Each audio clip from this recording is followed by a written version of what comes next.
மக்களே,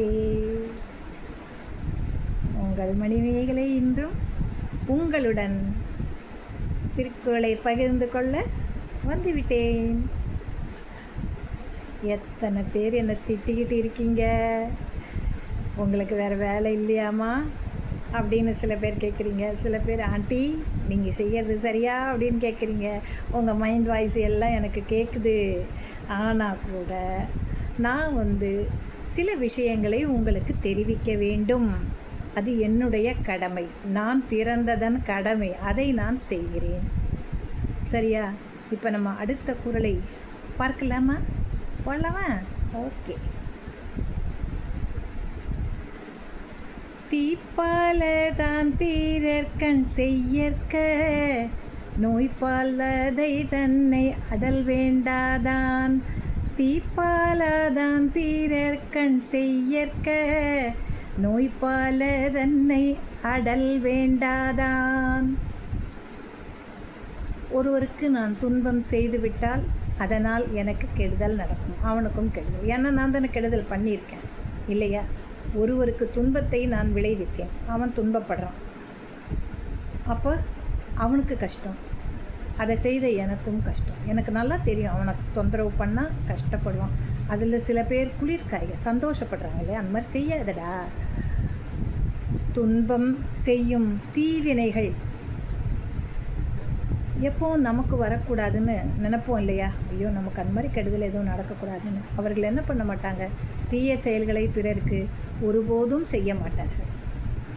நான் என்ன செய்கிறனோ அதுதான் எனக்கு கிடைக்கும் என்று நம்பிக்கையோடு இருக்கக்கூடிய நல்ல மக்கள் தீய செயல்களை ஒருபோதும் பிறருக்கு செய்யவே மாட்டார்கள். ஏன்னா தீயவை தீயினும் அஞ்சப்படும். அதோடு இல்லாமல் என்ன, தீயவை செய்தால் தீயவை தான் நமக்கும் கிடைக்கும். அது நல்லா தெரியும் இல்லையா?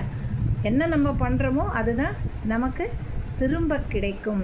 எந்த ஒரு செயலுக்கும் எதிர்வினை உண்டு, இதில் மாற்றமே கிடையாது. அப்போது அந்த தீய செயல்களை நாம் செய்து அவர்கள் துன்பப்படுவதை பார்த்தால் அந்த துன்பம் நமக்கும் தானே.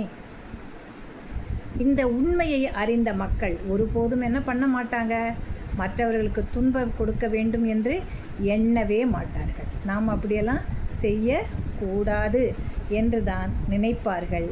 நாம் அவர்களுக்கு நன்மையே பயக்க வேண்டும் என்று இந்த குறள் நமக்கு எடுத்துரைக்கிறது. நம்ம காதிலையாவது இப்படி போட்டுக்கலாம். இந்த காதில் போட்டு அந்த காதில் தள்ளிடாதீங்க, இந்த காதில் போட்டு வச்சுக்கோங்க, இந்த காது மூடிக்கங்க. அப்போ அந்த செய்திகள் உங்களுக்குள்ளாக இருக்கும். அந்த செய்திகளை எப்பொழுது உங்களுக்கு தேவை ஏற்படுகிறதோ அப்பொழுது பயன்படுத்தி கொள்ளுங்கள். சரியா? திருக்குறள்லையோ இல்லை மற்ற செய்திகளோ நம்ம எல்லாம் கேட்குறோம் இல்லையா? எல்லா நேரத்துலையும் ஒரே மாதிரி வருமா? ஒரு பிரச்சனையும் ஒருத்தருக்கும் ஒரு மாதிரி வருமா அப்படின்னா கண்டிப்பாக வராது.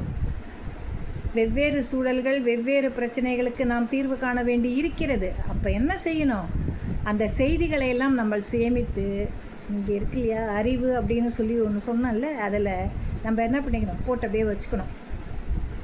சரியா? எப்படி நீங்கள் சேவிங்ஸ் அக்கௌண்ட்டில் பணம் போட்டு வச்சுக்கிறீங்களோ அந்த மாதிரி இந்த செய்திகளை நீங்கள் சேகரித்து வைத்து கொள்ள வேண்டும். எப்போ தேவையோ அப்போ அதை பயன்படுத்தி கொள்ள வேண்டும். சரியா? ஆக யாருக்கும் துன்பத்தை தர எண்ணவே எண்ணாதீர்கள். நன்றி. அடுத்து நாளை நாம் சந்திக்கலாம். அன்புடன் உங்கள் மணிமேகலை.